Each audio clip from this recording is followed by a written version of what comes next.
అంత సింపుల్గా చెప్పావు. టైము. సభా సరస్వతికి నమస్కారం.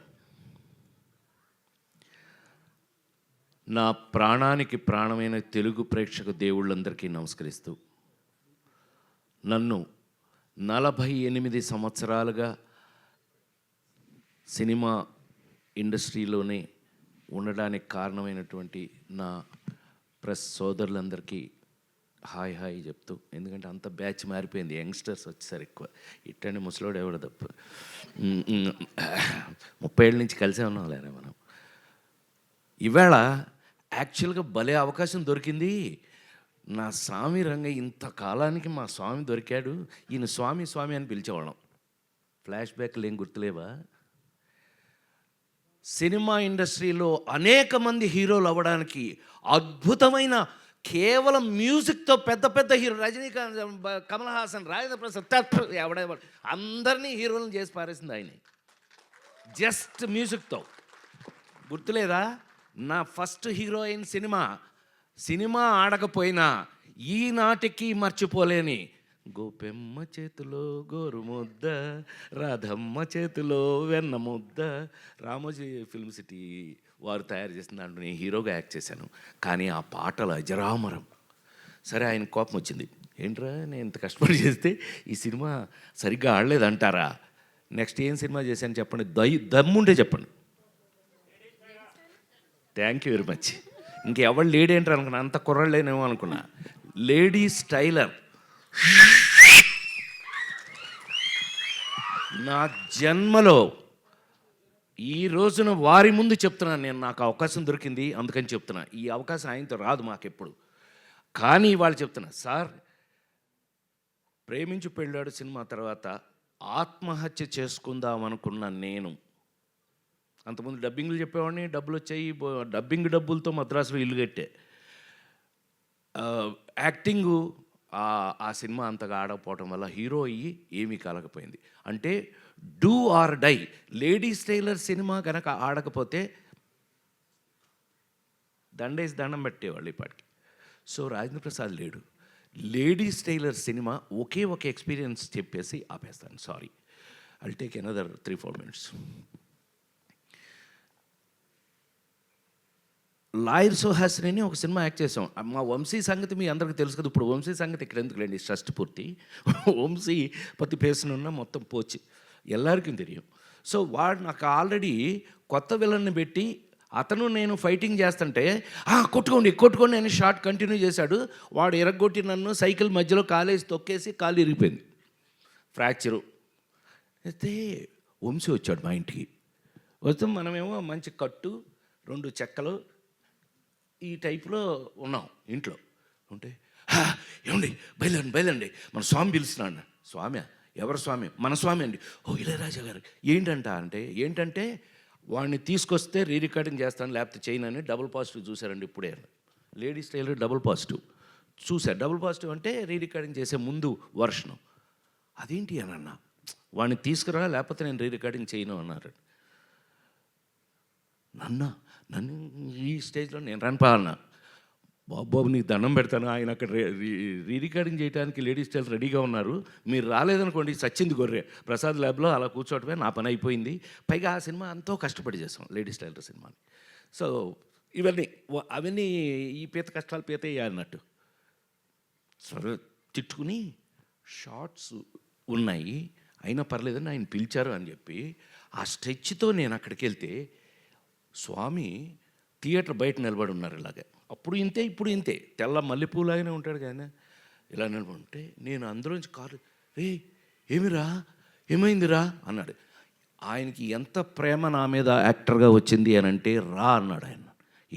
ఏమైందిరా? వీడే ఎరగొట్టాడన్న వంశీని చూపించి. ఎందుకురా ఎరగొట్టాడంటే షార్ట్లో ఏదో జరిగింది అందుకనే. ఎరా నువ్వు అంత బాగా యాక్ట్ చేస్తావా?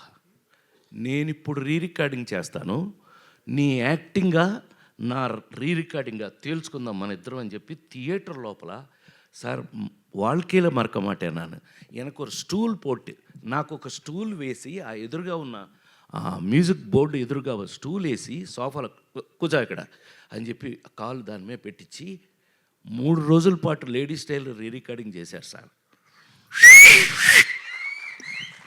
అది ఆ సినిమా అప్పటికీ ఇప్పటికీ ఎప్పటికీ అందరూ మీ అందరి సంఖలో ఇళ్లల్లో అన్నిటిలోనూ ఉంది. ఆ రోజుల నుంచి తెలుగు సినిమాలో మీకు అందరికీ బాగా తెలుసు, నాతో పాటు చిరంజీవి గారి సినిమాలకు కూడా ఆయన తెలుగులో మీకు ఎన్ని సూపర్ డూపర్ హిట్లు మీకు తెలుసు.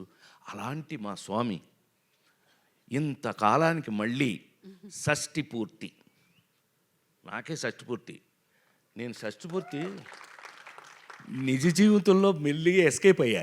60 అప్పుడు తప్పించుకున్నా, ఎవరికి దొరకకుండా. నాకు అడిగి వెళ్ళదు సార్ 60 అప్పుడు నో షష్ఠి పూర్తి, నాకు షష్ఠి పూర్తి అంటారా పొరా నన్ను మా అబ్బాయిలు అడిగితే. చివరికి చూస్తే ఏంటంటే ఈ పవను ఈ రూపేష్ వీళ్ళు నన్ను వదల. చివరికి తెలుగు సంస్కృతి సంప్రదాయాలు ఉట్టిపడేటట్టుగా అద్భుతంగా కీరవాణి గారు పాట రాశారంటే మీకు అర్థమైపోవట్లే ఆ సినిమా ఎట్లా ఉంటుందని. ఎంత ఆశ్చర్యం వేసింది మాకు ఆయన తీసుకెళ్ళి. ఆయన మీకు కీరవాణి గారికి మాకు ఉన్న అటాచ్మెంట్ ఏంటో తెలుసా? ఆయన 100వ సినిమా నా సొంత సినిమా.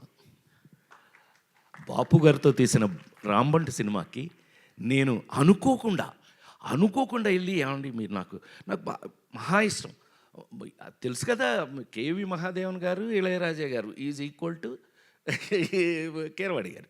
సో ఆయన తీసుకెళ్ళి పెడితే అనుకోకుండా ఇది బాపు గారితో సినిమా అండి అని అంటే, అబ్బా థ్యాంక్ యూ, నాకో మంచి అవకాశం ఇచ్చారని. ఆయన నాతో అంటే ఏంటి సార్ భలే చెప్తారంటే, ఇలా కాంబినేషన్లో వారితో నేను 100వ సినిమా నా సొంత సినిమా చేయటం జరిగింది. అదొక అదృష్టం. సూపర్ డూపర్ హిట్స్ పాటలు అవి చేసాం. సో ఈవేళ ఈ విధంగా కలుసుకోవడం నాకైతే ఒళ్ళంతా రూపేష్ చెప్పినట్టుగానే 48 సంవత్సరాల సినిమాలు యాక్ట్ చేస్తున్నా కొన్ని ఎక్సైట్మెంట్లు మనం మారలేవు నాయన. కొన్ని ఎక్సైట్మెంట్ జీవితకాలం భగవంతుడు అంతే, భగవంతుడు ఇచ్చిన వరాలు సార్.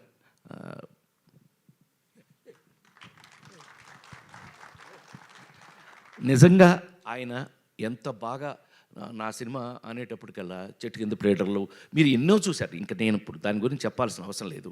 అలాంటిది ఇంతకాలానికి షష్ఠి పూర్తి అని ఒక చక్కటి కథతో నాలాంటి ఇంతకాలం సినిమా ఇండస్ట్రీలో మీ అందరి ఎదురుగా 40 ఏళ్ళ నుంచి కూడా 287 సినిమాలు యాక్ట్ చేసిన నన్ను ఒక షష్ఠి పూర్తిలో ఒక అద్భుతమైన పాత్రతో పవన్ చక్కగా రాసి దాన్ని అద్భుతంగా తీసి ఇవాళ హైలైట్ ఆఫ్ ఇట్.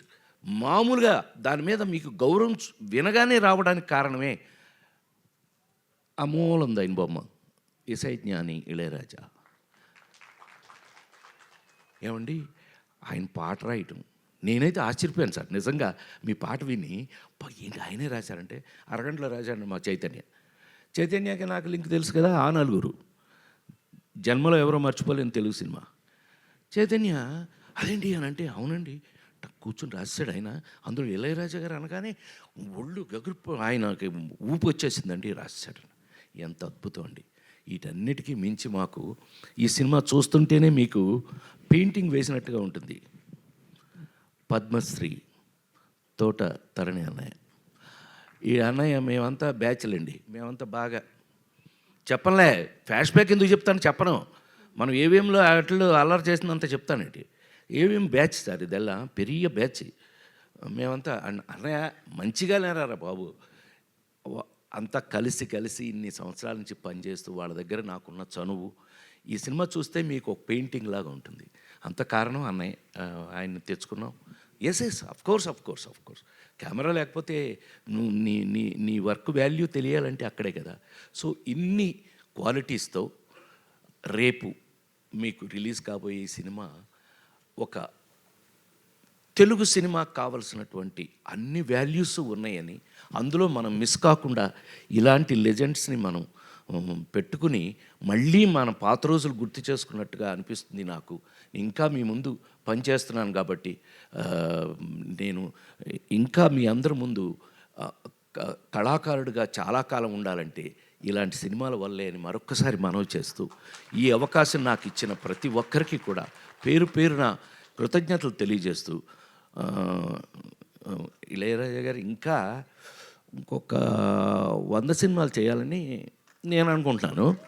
ఆయన చేసేస్తాడు. ఆయన అసలు మీరు ఆయన చూస్తే లోపలికి వెళ్తే థియేటర్ లోపలికి వెళ్తే రానివ్వరు, కానీ వెళ్తే చచ్చారే ఉచ్చబోసేయడమే మీ పని. ఇప్పటికీ అలాగే పనిచేస్తున్నారు ఆయన. ఈ కొన్ని ఎందుకని కొంతమంది అంతేనేమో, ఇంకా వాళ్ళని మనమేం మార్చలేము. వారితో ఇంకా పనిచేయటం, ఇంకా ముందు ముందు కూడా పనిచేస్తానని మరొక్కసారి నేను ఆ భగవంతుని ప్రార్థిస్తూ, ఈ అవకాశానికి డెఫినెట్గా ఈ సినిమాని మీరు చూడండి. మీకు కావలసిన మా అమ్మాయి చెప్పినట్టుగా మీకు కావలసిన అన్ని విషయాలు ఇందులో ఉన్నాయి. సెంటిమెంట్, తెలుగుతనం, తెలుగు మళ్ళీ ఒక మంచి సినిమా, తెలుగు సినిమా చూసామన్న ఫీలింగ్ మీకు కలుగుతుందని మరొక్కసారి మనవి చేస్తూ సెలవు తీసుకున్నాను. నమస్కారం. థ్యాంక్ యూ రాజేంద్ర ప్రసాద్ గారు.